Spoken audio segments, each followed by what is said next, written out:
Hello everyone. स्वागत है आप सभी लोगों का स्टडी ग्लोस पर। जैसा कि आप लोगों को पता है कि हम लोग पीआईबी न्यूज एनालिसिस को कवर करते हैं।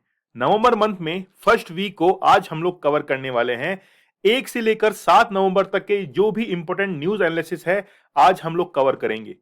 आप लोग काफी दिनों से ये सोच रहे होंगे कि सर जो है वो हमको पीआईबी पढ़ाते तो हैं, लेकिन इसका यूटिलाइजेशन कहां पर होता है। देखिए, आप में से बहुत सारे ऐसे विद्यार्थी होंगे जो कि यूपीएससी में मेंस का एग्जाम देते होंगे, स्टेट पीसीएस के अंदर मेंस का एग्जाम देते होंगे। और मेंस होता है डेस्क्रिप्टिव। डेस्क्रिप्टिव में आप लोगों को लिखना पड़ता है। लिखने के अंदर जब आप लोग पीआईबी का एसेंस उसके अंदर इंक्लूड करते हो तो आप लोगों का आंसर एक क्रेडिबिलिटी के अंदर कन्वर्ट हो जाता है। दूसरी बात यह है कि यूपीएससी हो या फिर स्टेट पीसीएस हो, वहां पर हम लोग देखते हैं कि स्टेटमेंट वाले क्वेश्चन जो हैं वो आप लोगों को पूछे जाते हैं। उन क्वेश्चंस को सॉल्व करने के लिए आपके पास में कंसेप्चुअल नॉलेज होनी चाहिए। पीआईबी न्यूज एनालिसिस यही काम करता है। तो 1 से लेकर 7 नवंबर तक की जो भी इंपॉर्टेंट न्यूज हैं उसको आज हम लोग कवर करने वाले हैं। आप लोग मुझे इंस्टा पर फॉलो कर सकते हैं, दीपक इंदौरा 021। इसके साथ में ही दीपक इंदौरा ऑफिशियल टेलीग्राम चैनल को आप लोग ज्वाइन कर लीजिए। इस चैनल के ऊपर आप लोगों को लेक्चर की पीडीएफ मिलेगी। कुछ क्विज जो है वो आप लोगों के लिए यहां पर अपलोड किए गए हैं। कुछ समय में ही आप लोगों के लिए यहां पर और भी कई क्विज जो हैं वो अपलोड किए जाएंगे, लेकिन दीपक इंदौरा ऑफिशियल ये टेलीग्राम चैनल आप लोग ज्वाइन कर लीजिए। चलिए, जो टॉपिक आज हम लोग डिस्कस करने वाले हैं उसमें पहला टॉपिक है कि भारत के अंदर जो विंड एनर्जी सेक्टर है उसको कैसे बूम पर लाया जा सकता है, कैसे हम लोग एक रिन्यूएबल एनर्जी को भारत के अंदर रिप्लेसमेंट के तौर पर देख सकते हैं।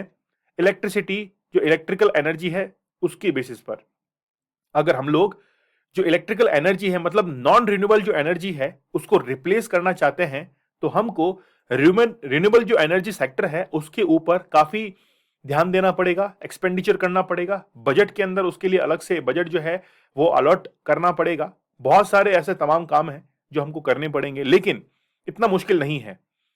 फिर नेक्स्ट हम लोग डिस्कस करेंगे कि आशा जो वर्कर्स होती हैं उनका विजन है इंडिया @100। जानेंगे इस विजन के बारे में।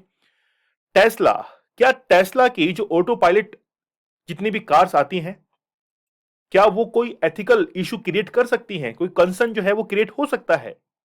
एलोन मस्क जो है उन्होंने कई ऐसे स्टेटमेंट दिए जिसको जानकर जिसको समझकर ये हमें लगता है, ऐसा हम लोग जो है वो एज्यूम कर सकते हैं कि कहीं ना कहीं एथिकल इश्यूज जो है उनका कंसर्न हो जाएगा। आगे हम लोग बात करेंगे चाइना और पाकिस्तान इकोनॉमिक कॉरिडोर के बारे में। ये काफी अभी गरमाया हुआ मुद्दा है क्योंकि इकोनॉमिक कॉरिडोर जो है वो बेसिकली भारत के पीओके एरिया से गुजरता है जो पाक ऑक्यूपाइड कश्मीर है।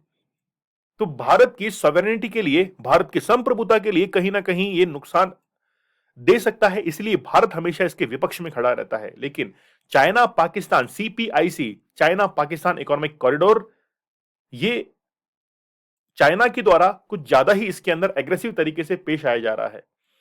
फिर हम लोग बात करेंगे कॉन्फ्रेंस ऑफ पार्टी 26 एक साल के बाद और पिछले साल की जलवायु जो भी प्लेजेस हुए थे उसको लेकर आज वर्तमान में हम लोग कहां पर खड़े हैं। फिर हम लोग देखेंगे कि भारत में गरीबी के अंदर लगातार जो है गिरावट आई है। क्या वाकई में भारत में गरीबी के अंदर गिरावट को दर्ज किया गया है या फिर केवल ये किताबी आंकड़े हैं जिनके बेसिस पर यह दिखाया जाता है कि सरकार कितना अच्छा वर्क कर रही है, या फिर सरकार ने वाकई में बहुत अच्छा वर्क किया है जिससे गरीबी जो है वो काफी हद तक कम हो गई है। चलिए शुरुआत करते हैं हम लोग आज के पहले टॉपिक की कि भारत में जो विंड एनर्जी सेक्टर है उसमें कैसे काया पलट की जरूरत है। आप लोगों ने बड़े बड़े विंड टर्बाइंस जो हैं वो उन स्थानों पर देखे होंगे जहां पर हवाएं तेज चलती हैं। जैसे हम लोग बात करें तमिलनाडु, कर्नाटक, राजस्थान का पश्चिमी क्षेत्र, थार के मरुस्थल में इतनी तेज हवाएं चलती हैं कि ये पंखा तो क्या, इससे बड़े बड़े पंखे घुमाने की हिम्मत उसके अंदर है। लेकिन जैसे हम लोग अफ्रीका के बारे में बात करते हैं कि अफ्रीका के पास में बहुत सारे रिसोर्सेज हैं लेकिन उसके पास में वो टेक्नोलॉजी नहीं है कि उनका बेहतरीन यूटिलाइजेशन वो कर सके। तो क्या भारत की भी स्थिति कुछ ऐसी ही है कि भारत रिन्यूएबल एनर्जी सेक्टर के अंदर काम तो करना चाहता है, लेकिन बेसिकली हमारे पास में क्या वो इक्विपमेंट, क्या वो टेक्नोलॉजी है जिसकी बेसिस पर हम लोग इसमें आगे फर्दर प्रोसीड कर सकते हैं। तो क्या इसमें काया पलट की जरूरत है, देखेंगे हम लोग इस पॉइंट्स के अंदर कि बेसिकली क्या कॉन्टेक्स्ट है, की फैक्टर्स क्या क्या है, what is wind energy, India's potential for wind energy. Challenges हम लोग फेस करते हैं हमेशा इंडिया के अंदर, क्योंकि हमारे इंडिया के अंदर इंफ्रास्ट्रक्चर जो है वो बड़ा कमजोर है रिन्यूएबल एनर्जी सेक्टर को लेकर। बात करेंगे हम लोग इसके बारे में। चलिए, कॉन्टेक्स्ट क्या है? कॉन्टेक्स्ट है कि विश्व स्तर पर भारत के पास जो विंड एनर्जी है उसको प्रोड्यूस करने में fourth highest installed capacity Bharat के पास में अब आ चुकी है ग्लोबली अगर हम लोग बात करें। और ये हमेशा उन राज्यों के अंदर देखी गई है जहां पर माउंटेन्स कम है, क्योंकि पहाड़ जहां पर कम रहते हैं, पर्वत जहां पर कम रहते हैं, जिस राज्य के अंदर वहां पर हवाएं बहुत तेज गति से चलती है और वही हमारे विंड एनर्जी का सोर्सेस बनकर क्रिएट होती हैं। भारत के पास में पोटेंशियल बड़ा हाई है, लेकिन बेसिकली बात है कि हमको कुछ पॉलिसीज के अंदर चेंज करने की जरूरत है। क्या वाकई में भारत पॉलिसीज को चेंज करने के ऊपर अग्रसर है? तो अगर हम लोग देखें कि 30 सितंबर 2022 तक भारत के अंदर कुल स्थापित जो कैपेसिटी है वो है 41.67 गीगावाट। ये हम लोग बात कर रहे हैं रिन्यूएबल एनर्जी की। और भारत सरकार ने 2022, तो ये आंकड़ा जो है वो आप लोग जरूर याद रखना क्योंकि एग्जाम में आ सकता है। भारत सरकार ने 2022 तक जो रिन्यूएबल एनर्जी है इसका टारगेट रखा है 175 गीगावाट। ऑलरेडी ये एग्जाम में आ भी चुका है। बहुत सारे स्टेट पीसीएस ने, यूपीएससी के अंदर भी स्टेटमेंट के अंदर ये क्वेश्चन जो है वो पूछे जा चुके हैं। आई होप आप लोग इन फैक्टर्स को या इन फैक्ट्स को अलग से नोट डाउन करेंगे। अगर हम लोग टारगेट्स की बात करें तो केवल हम लोग विंड एनर्जी के सेक्टर पर ध्यान दें तो 60 गीगावाट जो है ये हमारा टारगेट है, जबकि हम लोग ऑफशोर कैपेसिटी की बात करें तो उसमें 5 गीगावाट जो है ये हमारा टारगेट है। तो क्या इस टारगेट को अचीव कर पाएंगे, देखते हैं। सबसे पहले हम लोग समझते हैं कि व्हाट इज विंड एनर्जी। पवन ऊर्जा वायुमंडलीय हवा की गति से जुड़ी गतिज ऊर्जा है। बेसिकली हम लोग किसी भी, जैसे मान लीजिए आपके हाथ में कोई ऑब्जेक्ट है, वो जब तक आपके हाथ में है तब तक उसके अंदर क्या है, एक पोटेंशियल एनर्जी है। लेकिन जैसे ही उस ऑब्जेक्ट को हम लोग फेंक देते हैं अपने हाथ से तो वो पोटेंशियल एनर्जी कन्वर्ट हो जाती है काइनेटिक एनर्जी के अंदर। तो wind energy basically kinetic energy के तौर पर हम लोग काम में लेते हैं। ठीक है, तो विंड एनर्जी को हम लोग किस में काउंट करेंगे, काइनेटिक एनर्जी में, क्योंकि जो विंड ब्लेड्स हैं वो एक्चुअली में मोशन के तौर पर उस एनर्जी को क्रिएट कर रही है, इसलिए हम लोग उसको काइनेटिक एनर्जी के अंदर भी काउंट करते हैं। ठीक है, चलिए फिर इसके बाद देखिए कि पवन जो टरबाइन है, विंड टरबाइन जो है वो हवा में ऊर्जा को मैकेनिकल एनर्जी में कन्वर्ट करते हैं। ठीक है, यानी कि विंड एनर्जी पहले मैकेनिकल एनर्जी में कन्वर्ट होती है और मैकेनिकल एनर्जी को हम लोग इलेक्ट्रिकल एनर्जी के अंदर थ्रू जनरेटर कन्वर्ट कर सकते हैं। तो अपने आप के अंदर ये एक बहुत अच्छा कंसेप्ट है कि विंड एनर्जी सबसे पहले कन्वर्ट होती है मैकेनिकल एनर्जी के अंदर। आप लोग इस जीआईएफ के अंदर देख सकते हैं कि किस तरीके से विंड टरबाइन के ब्लेड जो है, रोटर ब्लेड जो है वो लगी हुई है। यहाँ पर गियर बॉक्स लगा हुआ है। ये गियर बॉक्स जो है वो आगे पावर को ट्रांसमिशन करता है जो कि जनरेटर तक पहुंचती है और जनरेटर जो है वो पावर केबल्स के थ्रू टावर्स के अंदर इस पावर को पहुंचा देता है। तो यहां से किस तरीके से विंड एनर्जी जो कि मैकेनिकल एनर्जी के अंदर कन्वर्ट हुई और फिर यहां पर हम लोग इलेक्ट्रिकल एनर्जी के अंदर इसको कन्वर्ट कर रहे हैं। तो बेसिकली इनको अगर लगाना होता है विंड टर्बाइंस को तो हम लोग पहाड़ों के ऊपर लगाते हैं, रेतीले जो मरुस्थल होते हैं जहां पर कोई भी हर्डल्स नहीं होती हैं, डिस्टर्बेंस नहीं होता है, वहां पर इनको एस्टेब्लिश किया जाता है। अगर हम लोग देखें एज अकॉर्डिंग टू NIWE मतलब national institute of wind energy और वर्ल्ड बैंक की रिपोर्ट के अनुसार देश में 120 मीटर हब ऊंचाई पर 602 गीगावाट से अधिक ऑनशोर, ऑफशोर नहीं, ऑनशोर जो है वो विंड एनर्जी के, जबकि 100 गीगावाट जो है वो फिक्स और फ्लोटिंग ऑफशोर कैपेसिटी है हमारे पास में 100 गीगावाट। ठीक है, तो बेसिकली भारत की अगर बात करें तो ऑफशोर और ऑनशोर, ऑफशोर हम लोग कहेंगे कि जो कि तटीय क्षेत्रों से काफी कोस्टल एरिया से दूर हैं और ऑनशोर कहेंगे कि जो कि तटीय क्षेत्रों के काफी नजदीक हैं। तो ये कैपेसिटी जो है वो आपको ध्यान में रखनी है। गुजरात राज्य में सबसे अधिक पवन ऊर्जा उत्पादित करने की क्षमता रखता है। इसके बाद में राजस्थान है, फिर महाराष्ट्र है, फिर तमिलनाडु है, मध्य प्रदेश है, कर्नाटका है, आंध्र प्रदेश है। वेरी वेरी इंपॉर्टेंट, आप लोग इन राज्यों का क्रम जरूर याद रखिएगा। पवन ऊर्जा दो प्रकार की होती है, अभी हम लोगों ने देखा, एक तो होती है ऑफशोर, एक होती है ऑनशोर। तो ऑफशोर विंड एनर्जी और onshore wind energy I hope आप लोगों को पसंद आ रही होगी। ठीक है, तो जब भी हम लोग कहें कि located in bodies of water, तो उसको ऑफशोर के नाम से जाना जाता है।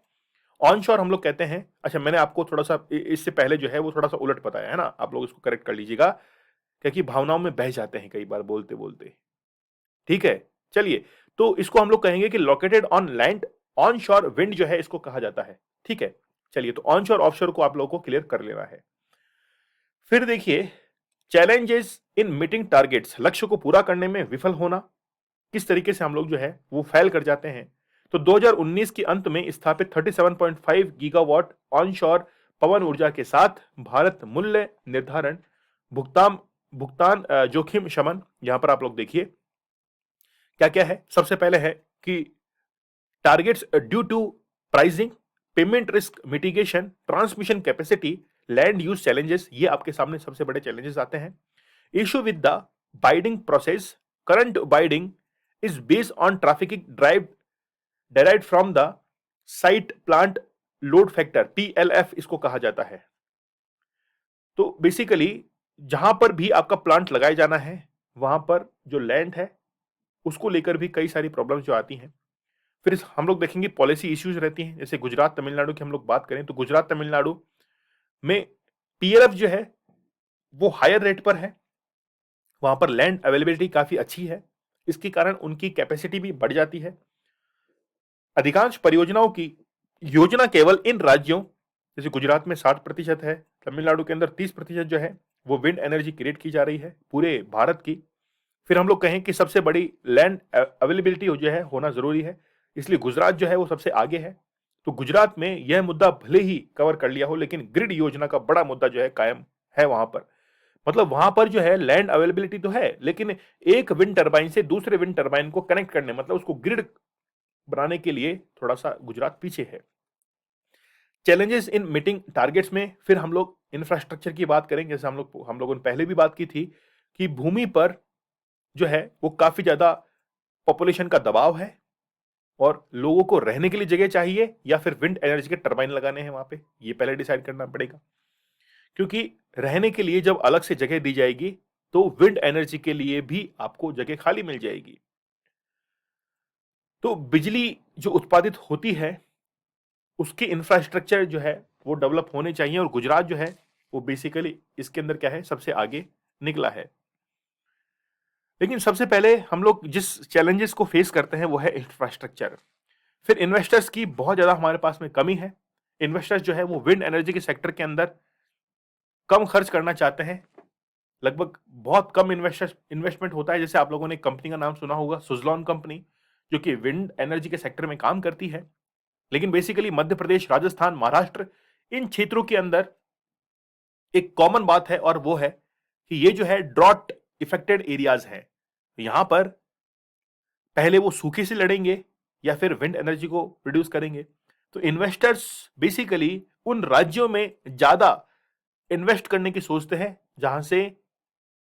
जहां पर इंफ्रास्ट्रक्चर जो है वो ऑलरेडी डेवलप्ड है। जैसे गुजरात की हम लोग बात करें तो बेसिकली जो इन्वेस्टर्स हैं उनकी इच्छा इन राज्यों के अंदर कम होती है। फिर हम लोग बात करें प्रोक्यूरमेंट मॉडल की, तो 2017 के अंदर ई रिवर्स नीलामी के माध्यम से खरीद मॉडल को फीड इन टैरिफ के आधार पर राज्य खरीद से केंद्रीय खरीद में जो है वो बदला गया था। मतलब स्टेट टू सेंटर जो है प्रोक्यूरमेंट उसको कन्वर्ट किया गया था। Feed in tariff is an energy policy focused on supporting the development and dissemination of renewable power generation.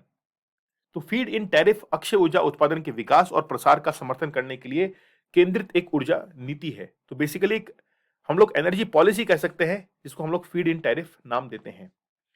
आगे हमारे लिए क्या रास्ता है उसके बारे में हम लोग बात करें तो इन परिस्थितियों में प्रमुख जो हमारे पास में ओरिजिनल इक्विपमेंट है, manufacturers has restored the exporting turbines and components as the domestic market is going down south.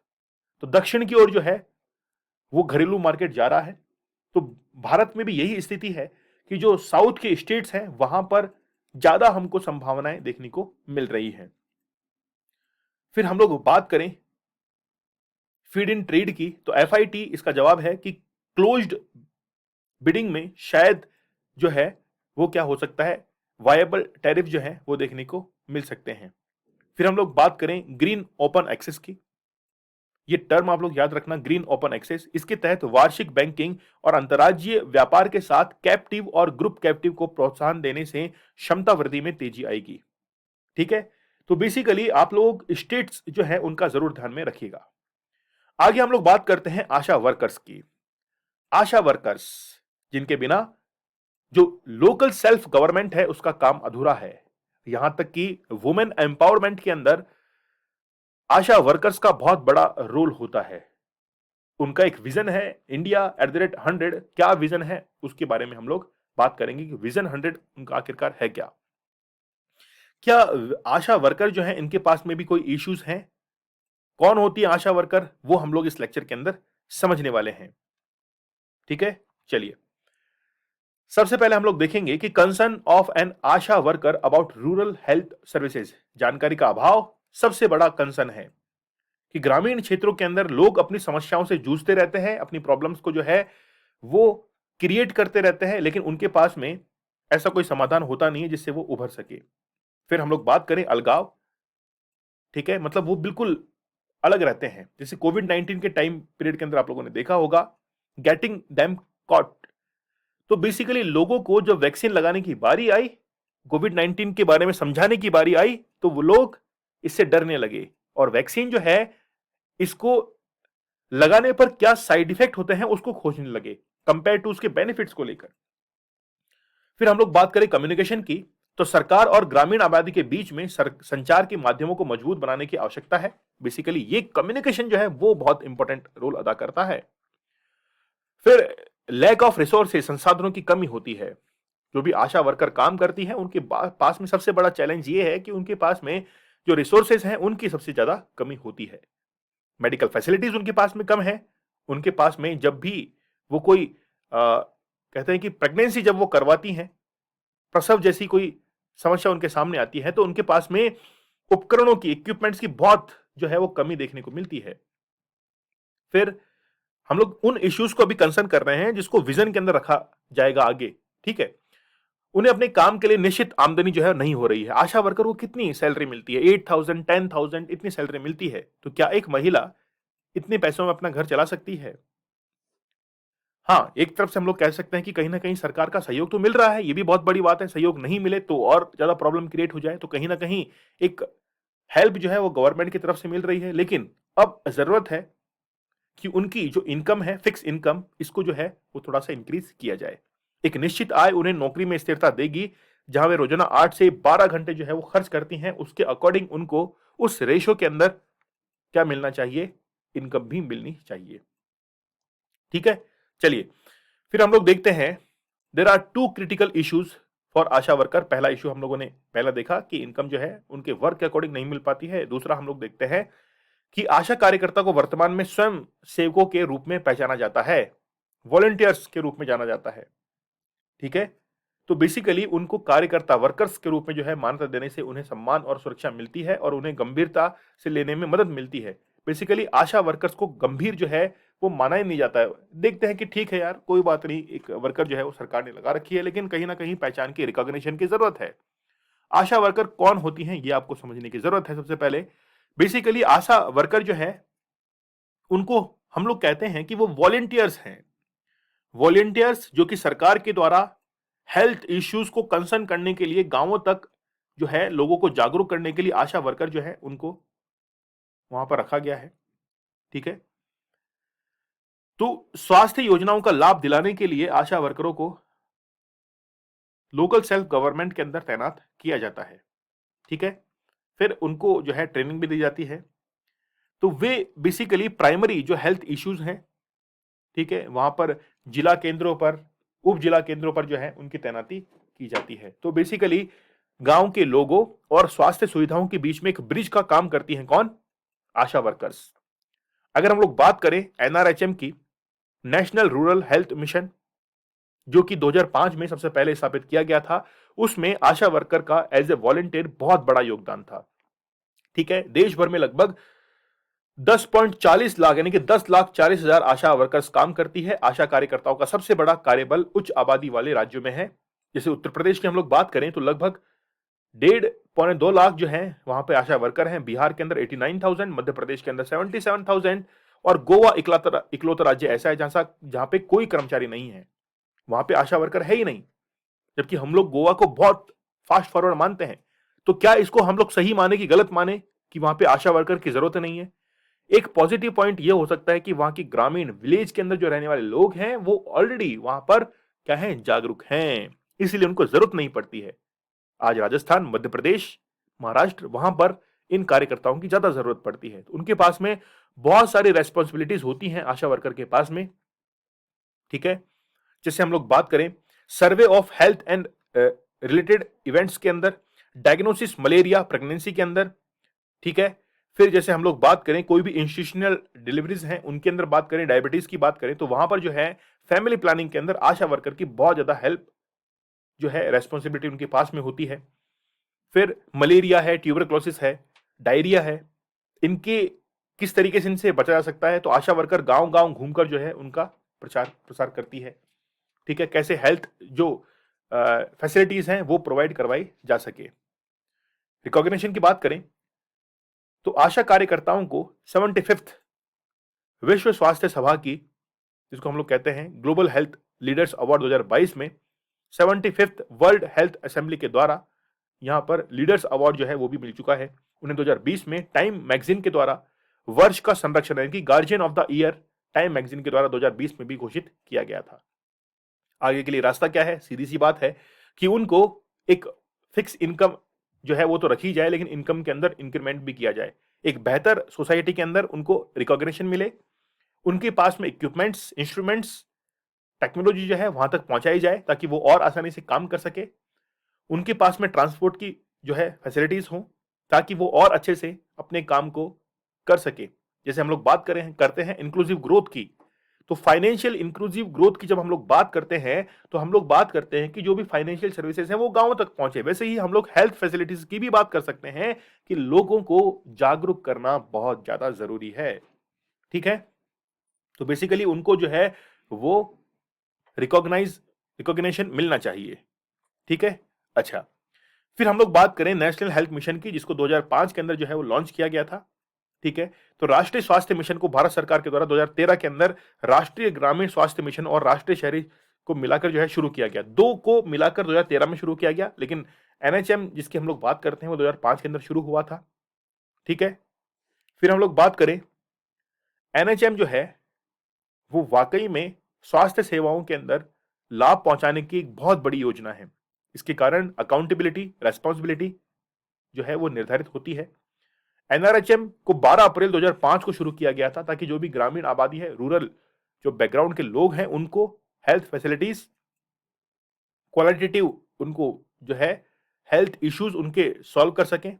इसके लिए 12 अप्रैल 2005 को इसको शुरू किया गया था। चलिए बात कर लेते हैं हम लोग आगे एलोन मस्क की। वाकई में एक ऐसा इंसान जिसकी कंपनी में काम करने वाले हर कर्मचारी का काम एलोन मस्क को आता है। यहां तक कि अकाउंटेंट, इंजीनियर, साइंटिस्ट, हर इंसान का काम एलोन मस्क को आता है। यहां तक कि यह भी कहा गया कि जब वो अपने काम में इतने बिजी होते थे तो अपनी कंपनी के अंदर ही सो जाया करते थे, एक छोटे से कैबिन के अंदर।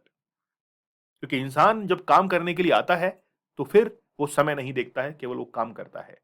एलोन मस्क उन लोगों में से एक हैं जिन्होंने एक समय ऐसा फेस किया था कि पूरी की पूरी कंपनी उनकी बिकने को तैयार हो गई थी, और आज विश्व के अंदर वो मुकाम उन्होंने हासिल किया है जिस मुकाम पर पहुंचकर पूरी दुनिया के लोग एक मिसाल जो है, मिसाल के तौर पर उनके नाम को लेते हैं, जैसे आज हम लोग ले रहे हैं।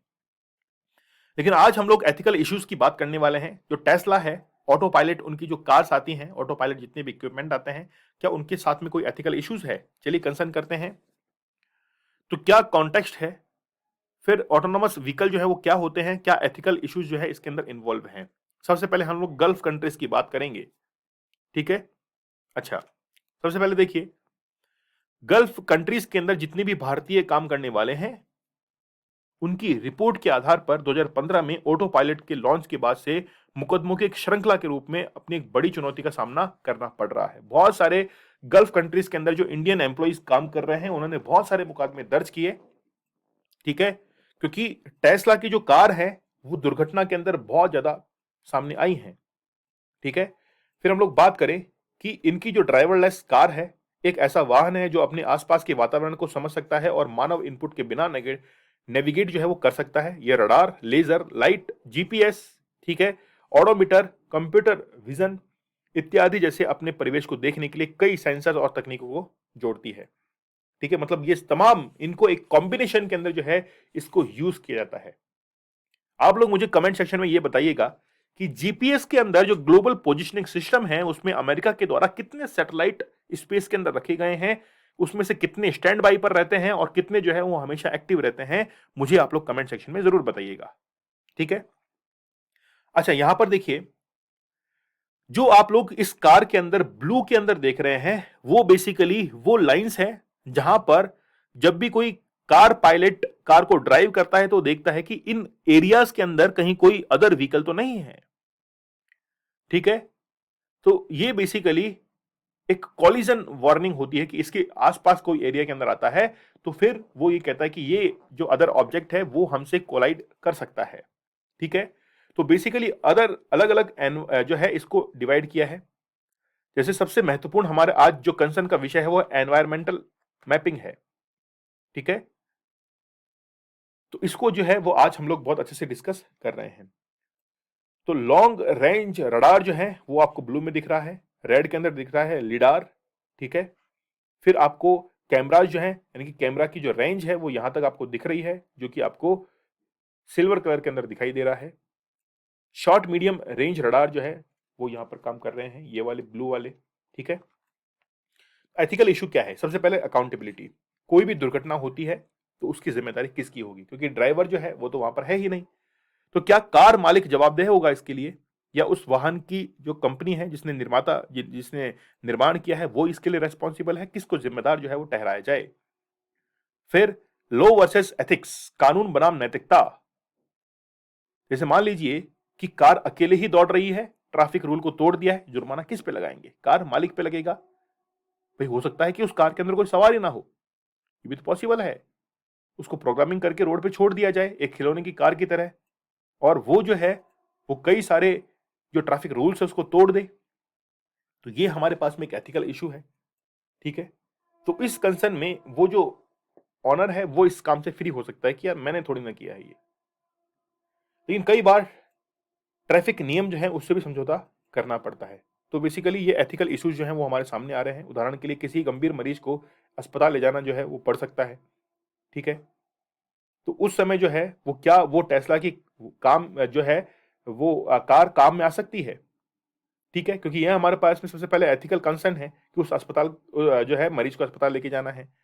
फिर जो ह्यूमन वैल्यूज हैं, क्या वो ह्यूमन वैल्यूज, जैसे आप लोग कार ड्राइव करते हैं तो आप लोग देखते हैं कि यार कोई सड़क जो है सड़क से गुजर रहा है तो आपकी कार जो है रुक जाती है। लेकिन वहीं पर ही कोई भी मान लीजिए सड़क के किनारे कोई व्यक्ति घायल है जो कि दर्द से पीड़ित है, क्या उसके लिए वो कार रुक पाएगी? अपने आप में सोचने का विषय है, ये एथिकल इश्यूज है इसके अंदर। फिर एनवायरमेंटल इफेक्ट जो है, तो एक ऐसे समय में वाहन उपयोग को बढ़ावा देगा जब उद्देश्य वाहन को कम करके ग्रीन हाउस गैस उत्सर्जन को कम करना है। तो बेसिकली यहां पर कार के उपयोग पर बेसिकली वैसे तो इलेक्ट्रिकल ये कार होती है, इलेक्ट्रिकल ड्राइव होती है, ठीक है। लेकिन फिर भी हम लोग देखते हैं कि ग्रीन हाउस गैसेस है उनका एमिशन होता है, और ग्रीन हाउस गैसेस के अंदर सबसे ज्यादा CO2 जो है वो प्रोड्यूस होती है। फिर ऑटोमेशन वर्सेस ह्यूमन लाइवलीहुड्स, मानव आजीविका, क्योंकि जो ड्राइवर्स हैं वो तो ड्राइवरलेस हैं, तो ड्राइवर की जो नौकरी है वो तो गई। ड्राइवर जो है वो तो इसमें बेरोजगार हो जाएगा, अनएम्प्लॉयड हो जाएगा। तो हम लोग कहेंगे कि एक तरफ तो एक इंसान जो है उसको जॉब नहीं मिल रही है और दूसरी तरफ गाड़ी अपने आप चल रही है। जैसे हम लोग देखते हैं कि कई कंपनीज के अंदर सीएनसी जो है, कंप्यूटर न्यूमेरिक कंट्रोल मशीन, सीएनसीज जो कि ऑटोमेटिक वर्क करती हैं, उनको इंट्रोड्यूस किया जाता है।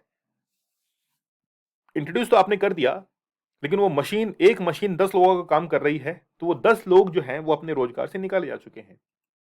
लेकिन मालिक को काम तेज चाहिए, काम परफेक्ट चाहिए, क्वालिटी वाला काम चाहिए, तो वो उस मशीन को प्रेफर करेगा। और मशीन से 24 घंटे काम करा सकता है, वर्कर से काम नहीं करवा सकता। ठीक है, लेकिन फिर यहां पर एक सामने एथिकल कंसर्न आ जाता है कि यार फिर उसके जॉब का क्या करें। तो माना जा रहा है कि आने वाले समय में ऑटोमेशन से 69% नौकरियां जो है वो खत्म हो जाएंगी।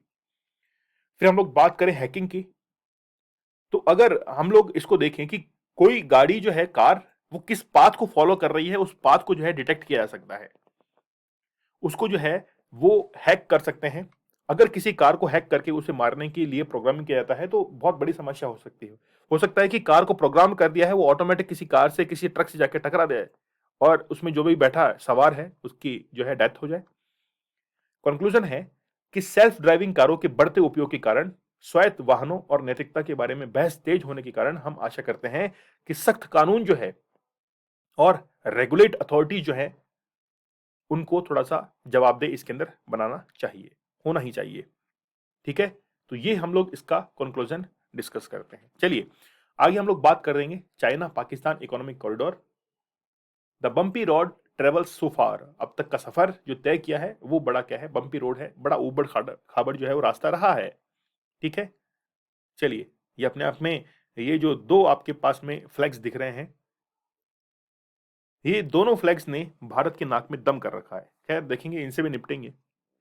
कॉन्टेक्स्ट क्या है, बैकग्राउंड क्या है, significance of project concern of for India, और आगे का रास्ता क्या है, बीओपीपी की बात भी हम लोग करेंगे, बैलेंस ऑफ पेमेंट की। चाइना पाकिस्तान इकोनॉमिक कॉरिडोर सीपीआईसी के संदर्भ में भारत के विदेश, थोड़ा हम लोग इसके बारे में तेज पढ़ेंगे क्योंकि ऑलरेडी हम लोग बहुत कुछ जानते हैं। दोहराया कि कनेक्टिविटी परियोजनाओं को संप्रभुता और क्षेत्रीय अखंडता का सम्मान करना चाहिए। Basically China Pakistan economic corridor जो है वो हमारे पीओके वाले क्षेत्र से गुजर रखा है, पाक ऑक्यूपाइड कश्मीर जो है वहां से गुजर रहा है, तो भारत जो है उसकी सॉवरेनिटी पर खर्चा है, जो है खतरा है। ठीक है, तो भारत चाहता है कि हमारी संप्रभुता जो है उस पर हमला हो रहा है, हमसे बिना पूछे ये तमाम कार्य हो रहे हैं। फिर चीनी प्रधानमंत्री ली कैकियांग के द्वारा आयोजित एससीओ यानी संघाई कॉरपोरेशन ऑर्गेनाइजेशन की शासन अध्यक्षताओं की परिषद की एक आभासी बैठक में भाग लेने के दौरान भारत के विदेश मंत्री सीपीईसी के बारे में यह टिप्पणी की, जो चीन के बेल्ट एंड रोड इनिशिएटिव का हिस्सा है। तो बेसिकली सीपीईसी जो कि 2013 के अंदर शुरू किया गया था, उनका टारगेट है कि 2049 तक, जब चीन के आजादी के 100 वर्ष कंप्लीट हो जाएंगे, तब तक वो रोड या फिर रेलवे या फिर पोर्ट के माध्यम से वो कनेक्टिविटी जो है वो one continent to other continent जो है वो डिसाइड करेंगे। ठीक है, इसका उद्देश्य है कि चीन के सिंजियांग प्रांत में काशगर को ईरान के साथ पाकिस्तान की सीमा के करीब ग्वादर बंदरगाह तक जो है वो जोड़ना। और बेसिकली रास्ता जो है, हम लोग सीपीसी की बात करते हैं चाइना पाकिस्तान इकोनॉमिक कॉरिडोर की, तो ये पीओके वाले क्षेत्र से जाता है। ठीक है, तो बेसिकली इसका उद्देश्य है कि चाइना के अंदर एक सिंजियांग प्रांत है, वहां पर काशगर है, काशगर को ईरान के साथ में, ठीक है, पाकिस्तान की सीमा के करीब एक ग्वादर बंदरगाह है, वहां से उसको बंदरगाह से जोड़ना है। ठीक है, तो मूल रूप से $47 बिलियन जो है मूल्य की पूरी की ये परियोजना है। सीपीसी परियोजना का मूल्य 2020 तक $62 बिलियन का है, मतलब थोड़ा सा इंक्रीज जो है इसकी में किया गया है। 2016 में सीपीसी आंशिक रूप से चालू हो गया है, और जबकि कुछ प्रमुख बिजली परियोजनाओं को 2017 के अंत में चालू कर दिया गया था। सिग्निफिकेंस देखें इस प्रोजेक्ट का, तो पाकिस्तान के लिए काफी इंफ्रास्ट्रक्चर जो है डेवलप करेगा, क्योंकि चाइना ने कहा कि जो भी रास्ता सीपीसी का हमारा पाकिस्तान में से जाएगा उसके इर्द गिर्द जो है हम लोग इंफ्रास्ट्रक्चर को, ट्रांसपोर्ट को, रेलवे नेटवर्क्स को, स्पेशल इकोनॉमिक जोन जो है उसका निर्माण करेंगे। इसका उद्देश्य पाकिस्तान और उसके सदाबहार मित्र चीन के बीच आर्थिक संबंधों को व्यापक और गहरा करना है। फिर चाइना के लिए है कि एनर्जी सिक्योर है। इसका उद्देश्य है मलक्का जो वाटर स्ट्रेट है उससे मौजूदा मार्गों से बचकर ये जो है क्या करेंगे, पीओके से अपने जो रास्ता है उसको गुजारेंगे। तो चीन के ऊर्जा आयात के लिए मार्ग जो है वो सुरक्षित यहां पर करना चाह रहे हैं। यूरोप के साथ व्यापार संबंधों को मजबूत करना चाइना का एक जो है वो प्रोजेक्ट है।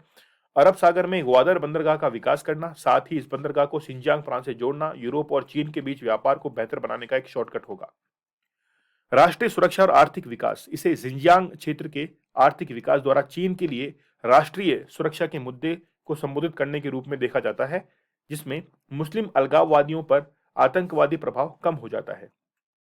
तो अगर हम लोग बात करें सिग्निफिकेंस इस प्रोजेक्ट की, तो नेशनल सिक्योरिटी के लिए जो कंसर्न जिसके बारे में हमेशा डिस्कस किया जाता है, इकोनॉमिक डेवलपमेंट के बारे में डिस्कस किया जाता है, तो यहां पर हम लोग ये भी देखते हैं कि सुरक्षा का बहुत बड़ा मुद्दा है। फिर हम लोग देखते हैं जियोपॉलिटिक एस्पायरेशंस, भू राजनीतिक आकांक्षाएं। तो सीपीईसी चीन के बड़े क्षेत्रीय अंतर्राष्ट्रीय बेल्ट एंड रोड इनिशिएटिव का हिस्सा है, जिसे पहले वन रोड वन बेल्ट के रूप में जाना जाता था। अब जो है हम लोग बीआरआई के रूप में जानते हैं उसको, पहले वन बेल्ट वन रोड के रूप में जाना जाता था। बीआरआई की दो जो है वो इसके अंदर क्या है, बेसिकली टू आर्म्स है, ठीक है। Two arms are the land based new Silk Road and the 21st century maritime Silk Road. 21 सदी की मैरीटाइम सिल्क रोड है। तो पहली बात तो न्यू सिल्क रोड, ठीक है, जो कि लैंड बेसिस थी, और दूसरी है मैरीटाइम। दो बेसिकली दो जो है उस प्रोफाइल के ऊपर ये वर्क करता है। बीजिंग एक सिल्क रोड जो है आर्थिक बेल्ट स्थापित करने की इच्छा रखता है, जो एशिया और पूर्वी यूरोप के विशाल क्षेत्र में फैलेगी और परिवहन, ऊर्जा आपूर्ति और दूरसंचार लाइनों के नेटवर्क के द्वारा कवर किया जाएगा। भारत में, भारत को देखिए, भारत को क्या कंसर्न है, भारत को कंसर्न है कि यार हम अब जो है इंडिया में रहते हैं, आप पीओके से इस जो है सीपी से गुजार रहे हैं हमसे बिना अनुमति के, ये हमारी सॉवरेनिटी के ऊपर डायरेक्टली जो है वो अटैक है। तो यह परियोजना पाकिस्तान के यानी कि पीओके से गुजरती है। यह सार्वभौमिक रूप से स्वीकृति, अंतर्राष्ट्रीय मानदंडों, खुलेपन, पारदर्शिता, ट्रांसपेरेंसी, इनका सबका जो है उल्लंघन करती है। ये ऑलरेडी हम लोग बात कर चुके हैं। तो जॉइंट जो वर्किंग कमेटी है, ग्रुप है, इसकी बैठक के दौरान सीपीसी को इच्छुक तीसरे देश संभवतः अफगानिस्तान तक विस्तारित करने का निर्णय जो है वो भी लिया गया है। मतलब ये चाइना, पाकिस्तान और अफगानिस्तान को इसमें इन्वॉल्व करना चाहते हैं। फिर चाइनीज डोमिनेंस जो है वो यहां पर बढ़ जाएगा, क्योंकि चाइना और पाकिस्तान के बीच में डायरेक्टली इकोनॉमिक वेलफेयर जब होना शुरू हो जाएगा तो हम लोग कहेंगे कि चाइना जो है वो अपना डोमिनेंस दिखाना शुरू कर देगा। तो ग्लोबल जो इकोनॉमी है उस पर बहुत उसका प्रभाव पड़ने वाला है। तो हम लोग कहेंगे कि वैश्विक अर्थव्यवस्था में एकीकृत है, संयुक्त राष्ट्र में और अलग अलग देशों के साथ एक मजबूत आवाज होगी, जो संयुक्त राष्ट्र सुरक्षा परिषद में स्थायी सीट के लिए भारत की बोली के लिए बुरी खबर हो सकती है। मतलब भारत का हमेशा विरोध करता है चाइना, क्योंकि भारत की परमानेंट सीट भारत चाहता है, लेकिन चाइना जो है हमेशा उसके विपक्ष में वोट करता है। फिर डिलेमा है। डिलेमा क्या है, भाग लेना या न लेना। हम लोग जब भी किसी मीटिंग के अंदर पार्टिसिपेट करते हैं, चाहे एससीओ की मीटिंग हो, चाहे यूनाइटेड नेशंस की मीटिंग हो, चाहे अदर कोई मीटिंग हो, उसमें जो है हमेशा डिलेमा क्रिएट होता रहता है। ठीक है, चलिए आगे रास्ता क्या है इसके लिए। इस समय भारत को सीपीसी परियोजना के संभावित लाभों और कमियों के गंभीर पुनर्मूल्यांकन के रिव्यू के आधार पर एक समग्र दृष्टिकोण विकसित करना चाहिए। भारत अपनी रणनीतिक परियोजनाओं जैसे बांग्लादेश, चाइना, भारत, म्यांमार जो इकोनॉमिक कॉरिडोर है, चाबहार बंदरगाह है ईरान के अंदर, और एशिया अफ्रीका ग्रोथ कॉरिडोर पर काम में जो है तेजी ला सकता है। भारत को जरूरत है कि भारत भी अपने प्रोजेक्ट पर जो है बहुत अच्छे से काम करे। चलिए आगे हम लोग बात करते हैं कॉप 26 की, कॉन्फ्रेंस ऑफ पार्टीज 26। एक साल के बाद में, और पिछले साल जो है वो हमने जो भी कंसर्न किए थे, जो भी हमने डिटरमाइंस किए थे, उसका अब क्या असर पड़ा है। तो हम लोग अब कॉप 20 जो है 22 की बात करेंगे। बेसिकली ये जो है 21 का ये थोड़ा सा जो है पास्ट का है, ठीक है। हम लोग आज वर्तमान में बात करेंगे। कॉन्टेक्स्ट कॉप 26 और इसके आउटकम्स क्या क्या हैं उनके बारे में बात करेंगे। तो एक साल पहले ग्लासगो स्कॉटलैंड में संयुक्त राष्ट्र की जलवायु वार्ता के अंदर जो भी डिटरमाइंस किए गए थे, ठीक है, मतलब ये जो हम लोग बात कर रहे थे ये पिछली बार के बारे में हम लोग बात कर रहे हैं, लेकिन पिछली बार की तुलना में आज हम लोग कहां पर खड़े हैं ये हमारा आज का कंसर्न रहने वाला है। तो जलवायु वार्ता में देशों, बैंकों और व्यापारिक नेताओं ने कई जलवायु योजनाओं और प्रतिभाओं की जो है वो घोषणा की है।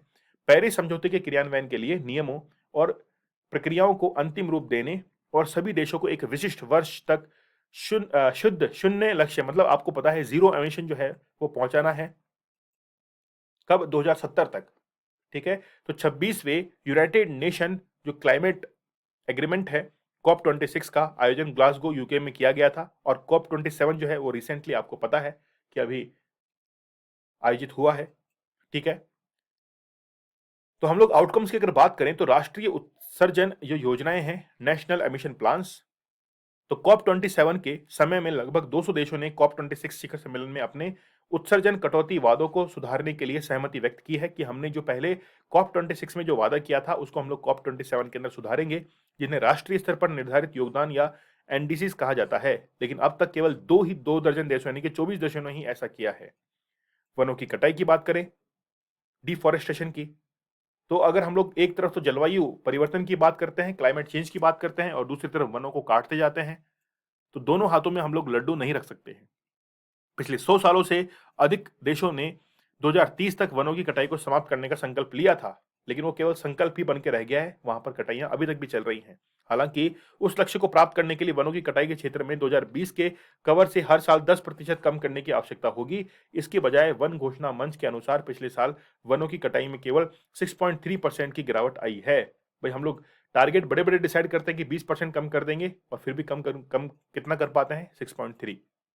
फिर मिथेन जो है, मीथेन गैस को कैसे कम किया जाए, तो आज तक 119 देशों और संयुक्त राज्य अमेरिका और यूरोपीय संघ सहित ब्लॉकों ने 2030 तक 2020 के स्तर से 30% तक मीथेन उत्सर्जन को कम करने का संकल्प लिया है। तो फिर से संकल्प लिया गया है, कम नहीं करते हैं ये। लेकिन विश्व संसाधन संस्था की एक रिपोर्ट के अनुसार उनमें से केवल 15 ही देश ऐसे हैं जो इसके लिए एक सॉलिड स्टेप जो है वो उठा रहे हैं। ठीक है। फिर हम लोग बात करते हैं जैसे रिन्यूएबल एनर्जी की, तो उसकी तरफ बढ़ना चाहिए। जो भी फॉसिल फ्यूल्स है उनको छोड़ना चाहिए, क्योंकि ज़्यादा दिनों तक वो हमारा साथ नहीं जो है दे पाएंगे, क्योंकि वो एक लिमिटेड रिसोर्सेज होते हैं। अगर हम लोग धीरे धीरे रिन्यूएबल एनर्जी की तरफ बनते हैं तो हमारे लिए ज़्यादा फायदा होगा। तो इन परिस्थितियों को छोड़कर 2022 के अंत तक विदेशों में जो फॉसिल फ्यूल है, इन परियोजना के लिए सार्वजनिक वित्त पोषण को रोकने का संकल्प लिया है। उनमें से अधिकांश ने अभी तक ऐसी नीतियों को प्रकाशित नहीं किया है, और यह सवाल बना हुआ है कि वे योजनाएं कितनी सख्त होंगी। 2023 तक 100 बिलियन जो डॉलर है गरीब देशों को वादा किए गए वित्त को वितरित करने में अमीर देशों की विफलता ने हाल ही जलवायु वार्ताओं में विश्वास को खत्म कर दिया है और सामूहिक प्रगति को कठिन बना दिया है। अमीर देश 2020 में लक्ष्य से 16.7 बिलियन डॉलर कम हो गए हैं, और उन्होंने संकेत दिया है कि 2023 तक पूरा जो है वो अब नहीं हो पाएगा। मतलब उन्होंने हाथ खड़े कर दिए हैं। ग्रीनिंग बिजनेस की बात करें, ठीक है, मतलब कंसर्न बहुत सारे हमारे पास में, केवल यही कंसर्न नहीं है, कंसर्न बहुत सारे हैं क्लाइमेट चेंज पर बात करने के लिए। लेकिन सबसे बड़ी प्रॉब्लम यह है कि देश जो है वो हमेशा संकल्प लेते हैं, उनके ऊपर काम नहीं करते हैं। बहुत सारे देश जो हैं वो नेट जीरो जो कार्बन एमिशन है उस तक पहुंचने की कोशिश करते हैं, लेकिन फिर वो फेल हो जाते हैं। जैसे भारत ने भी किया है, 2070 तक हम लोग ये चाहेंगे कि जीरो कार्बन एमिशन तक हम लोग पहुंच जाएं। ठीक है। फिर डेटा रिपोर्टिंग मानक है, डेटा रिपोर्टिंग जो स्टैंडर्ड्स हैं, COP26 के दौरान घोषित अंतर्राष्ट्रीय स्थिरता मानक बोर्ड की स्थापना विश्व स्तर पर कंपनियों से पर्यावरणीय डेटा की रिपोर्ट के लिए आधारभूत मानक स्थापित करने के लिए की गई थी। ठीक है। इसकी स्थापना के बावजूद यूरोपियन यूनियन, यूएस जो रेगुलेटरीज हैं अपने स्वयं के नियमों को लॉन्च करने के लिए चले गए हैं, जिससे बाजार में अस्पष्टता जो है वो आ चुकी है। मतलब यहाँ पर ट्रांसपेरेंसी जो है वो बिल्कुल खत्म हो चुकी है। एक धुंधली सी तस्वीर जो है हमको नजर आ रही है कि बहुत सारे यूनाइटेड जो है यूरोपियन यूनियन के देश हैं, ठीक है, यूएस के अंदर जो उस ग्रुप के अंदर शामिल जो देश हैं, बहुत सारे जो है वो इससे बाहर निकल चुके हैं। ठीक है। चलिए आगे हम लोग टॉपिक को डिस्कस करते हैं कि भारत में क्या वाकई में गरीबी के अंदर जो है गिरावट आई है, क्या बैकग्राउंड है। ये तमाम जो है टॉपिक आज हम लोग डिस्कस करने वाले हैं। ठीक है। गवर्नमेंट ने क्या इनिशिएटिव्स लिए हैं? 2019 से 2021 के लिए हाल ही में जारी राष्ट्रीय परिवार स्वास्थ्य सर्वेक्षण, नेशनल फैमिली हेल्थ सर्वे, ठीक है, इसमें डेटा पूर्ण गरीबी और संबंधित जितने भी आपके पास में डेटाज हैं उनमें बताया गया है कि पोषण को कम करने में प्रकृति की विस्तृत जांच जो है वो अनुमति देगा। अगर हम लोग बात करें NFHS की सर्वे की, तो मल्टी डायमेंशनल पॉवर्टी है जो है उसके इंडेक्स में, उसके इंडेक्स के तहत ये पता लगा है कि भारत के अंदर गरीबी जो है वो कम देखी गई है। तो बेसिकली मल्टी पॉवर्टी जो इंडेक्स है इसके लिए 10 अलग अलग जितने भी संकेतक हैं उनका काम में लिया जाता है, और उसके आधार पर गरीबी का अनुमान लगाया जाता है। प्रत्येक संकेत के लिए एक अभाव सूचकांक मतलब डेप्रीवेशन इंडेक्स जो है वो होता है एक इंडिकेशंस के लिए उन लोगों का प्रतिशत है जो उस संकेतक के अनुसार वंचित हैं। ठीक है। अब यहां पर आप लोगों के सामने एक चार्ट दिख रहा है जो कि 2011 के अकॉर्डिंग है। ठीक है। और 2021 के अकॉर्डिंग आज जो है हम लोग कंपेयर करते हैं। जैसे न्यूट्रिशन है, ठीक है, फिर चाइल्ड मोर्टेलिटी है, ईयर्स ऑफ स्कूलिंग है, स्कूलिंग अटेंडेंस है, कुकिंग फ्यूल है, सैनिटेशन है, ड्रिंकिंग वाटर है, इलेक्ट्रिसिटी है, हाउसिंग है, एसेट्स हैं। ये सब जो हैं, ये 10 इंडिकेटर जो हैं इसके अंदर शामिल हैं। तो मल्टी डायमेंशनल पॉवर्टी इंडेक्स को जब भी हम लोग काउंट करते हैं तो ये 10 इंडिकेशंस को हम लोग हमेशा देखते ही देखते हैं। ठीक है? तो अगर हम लोग 2019 से 2021 तक की बात करें तो इसके अंदर जो गिरावट है, जो भी दर्ज की गई है, उसको हम लोग यहाँ पर देख सकते हैं। ठीक है? जैसे न्यूट्रिशन में आप लोग देखोगे तो 2011 की तुलना में तो बहुत ज़्यादा कमी यहाँ पर आ चुकी है। ठीक है? तो बेसिकली हम लोग गरीबी के अंदर देखें तो हम लोग जो है वो थोड़ा-सा इस पर कंट्रोल कर पाए हैं। एमपीए 2005 से 11 में 4.8% प्रति वर्ष की चक्रवृद्धि वार्षिक औसत दर से गिर गया है। 2011 से 2021 के दौरान 10.3% प्रति वर्ष की गति से दुगना से अधिक हो गया है। 2011 से 21 के दौरान खपत असमानता में गिरावट आई है। इस अवधि के दौरान अत्यधिक समावेशी विकास, ठीक है, इंक्लूसिव ग्रोथ जो है उसके अनुरूप है। भारत अपना सारा डेटा सार्वजनिक करता है। इसके विपरीत चीन ने विश्व बैंक को कोई भी डेटा जो है उपलब्ध नहीं कराया है। जो देश स्तर पर गरीबी के आंकड़ों को प्रकाशित करने के लिए अधिकृत समूह है। बेसिकली चाइना जो है अपने कोई भी डेटास को पूरे वर्ल्ड के सामने नहीं रखता है, ग्लोबली जो है प्रेजेंट नहीं करता है, जबकि भारत जो है वो हमेशा अपने जितने भी जो डेटास होते हैं उनको ट्रांसपेरेंट रखता है, पूरी ग्लोबली जो है उनको पब्लिश करता है। विकास की समावेशी प्रकृति के पीछे एक प्रमुख कारक प्रत्येक व्यक्तिगत संकेतकों पर सरकारी नीतियों पर ध्यान केंद्रित करना है। ठीक है, ये गवर्नमेंट के इश्यूज जो है इनिशिएटिव्स हैं। तो सरकार ये चाहती है कि जितने भी इंडिकेटर्स हैं उन हर इंडिकेटर्स पे जो है वो वर्क किया जाए। स्वच्छ भारत मिशन के तहत 110 मिलियन से अधिक शौचालयों का निर्माण किया गया। सौभाग्य योजना ने हर गांव और घर में बिजली पहुंचाने के लिए कामयाबी जो है वो हासिल की है। ठीक है, जनधन योजना ने तो फाइनेंशियल जो इंक्लूजन है उसको जो है बढ़ावा दिया है। तो बेसिकली हम लोग जो 10 इंडिकेटर्स हैं उनके बारे में बात करेंगे तो और बहुत भारत ने बहुत अच्छे से वर्क भी किया है। जैसे जल जीवन मिशन की बात करें, उज्ज्वला योजना की बात करें, तो केवल 5 वर्षों में 26 से 14% जो है वो अभाव को कम कर दिया है। ठीक है, अब आवास योजना जो है अगर इसकी हम लोग बात करें तो इसके अंदर आप लोग पाएंगे कि 14% से कम जो है अब वंचित है। जल जीवन मिशन तो आप लोग देख रहे हैं बहुत अच्छे से वर्क कर रहा है ये। ठीक है, तो पाइप के थ्रू पानी जो है वो स्ट्रीट्स के अंदर पहुंचाना इनका एक टारगेट है। ठीक है, अच्छा, issues with the about data, 10 संकेतक जो है उनके एक सूचकांक में बेसिकली इश्यूज जो है इन्वॉल्व इसके अंदर हो रहे हैं। ठीक है, जो कि एक वैध मुद्दे हैं। ग्लोबल हंगर इंडेक्स की हम लोग बात करें तो हाल ही में गरीबी सूचकांक 2014 से लेकर 2021 के बीच में भारत में भुखमरी की बिगड़ती स्थिति को दर्शाता है, जो एनएफएचएस डेटा में दर्ज किए गए काफी सुधार का खंडन भी करता है। ठीक है, आगे रास्ता क्या है? रास्ता सीधा सा है, पॉलिसी जो है इनके अंदर इंप्रूवमेंट किया जाए, जो 10 इंडिकेटर्स हैं उन पर ध्यान दिया जाए, स्किल जो है वो भारत के अंदर बढ़ाने की जरूरत है। तो इन तमाम जो गरीबी है, बेरोजगारी है, इनका जो है वो सुधार हो पाएगा। ठीक है, संयुक्त रूप से राजकोषीय नीति का सक्रिय उपयोग यह सुनिश्चित करेगा कि विकास के लाभ नागरिकों के व्यापक वर्ग में अधिक समान रूप से वितरित हों। पात्रता आधारित दृष्टिकोण के बजाय एक अधिकार आधारित दृष्टिकोण सरकार को सभी के लिए सम्मानजनक जो है वो देना चाहिए। नेशनल फैमिली हेल्थ सर्वे की अगर हम लोग बात करें तो यह प्रजनन, परिवार नियोजन, मृत्यु दर, मातृ और शिशु स्वास्थ्य पर विश्वसनीय और जो है डेटा अवेलेबल करवाता है। तो बेसिकली सर्वे के थ्रू ये करवाता है। भारत सरकार ने स्वास्थ्य और परिवार कल्याण मंत्रालय ने एनएफएचएस जो है इसके लिए समन्वय और तकनीकी मार्गदर्शन प्रदान करने के लिए प्रभावी नोडल संगठन के रूप में इसको जो है नामित किया है। किसको? अंतर्राष्ट्रीय जनसंख्या विज्ञान संस्थान। ठीक है, जिसको हम लोग क्या कहते हैं? हम लोग कहते हैं कि government's of India's ministry of health and family welfare design the international institute for population sciences, IIPS जो है वो इसको कहा जाता है। ठीक है, फिर हम लोग बात करें एनएफएचएस को United states agency for USAID की और यूनिसेफ की के द्वारा जो है वित्त पोषित जो है वो किया जाता है, फाइनेंशियल सपोर्ट मिलता है। इसका अभी रिसेंटली 5वां सर्वे 2019 के अंदर शुरू हुआ था, जो कि चौथा कौन सा था? 2015 से 2016, 5वां है 2019 से 2021, और इसका ही अभी डॉक्यूमेंटेशन जो है वो किया गया है, ये सर्वे जो है रिलीज किया गया है। ठीक है, आप लोग मुझे इंस्टा पर फॉलो कर सकते हैं, दीपक इंदौरा 021। टेलीग्राम पर मुझे ज्वाइन कर सकते हैं, दीपक इंदौरा ऑफिशियल। ठीक है, ये टेलीग्राम हैंडल है, यहाँ पर आप लोग मुझे ज्वाइन कर लीजिए। आपको क्विज जो है वो अवेलेबल होते हैं। ठीक है, बहुत सारे सेशंस भी जो है वो आपको यहाँ पर अवेलेबल हो जाते हैं। स्टडी क्लोज आप लोगों के लिए बहुत ही बेहतरीन कंटेंट लेकर आता है। नॉलेज इज पावर, ये हमारी टैगलाइन है। तो चलिए अगले वीक के पीआईबी न्यूज एनालिसिस में आप लोगों से मुलाकात होगी। तब तक के लिए धन्यवाद। Thank you.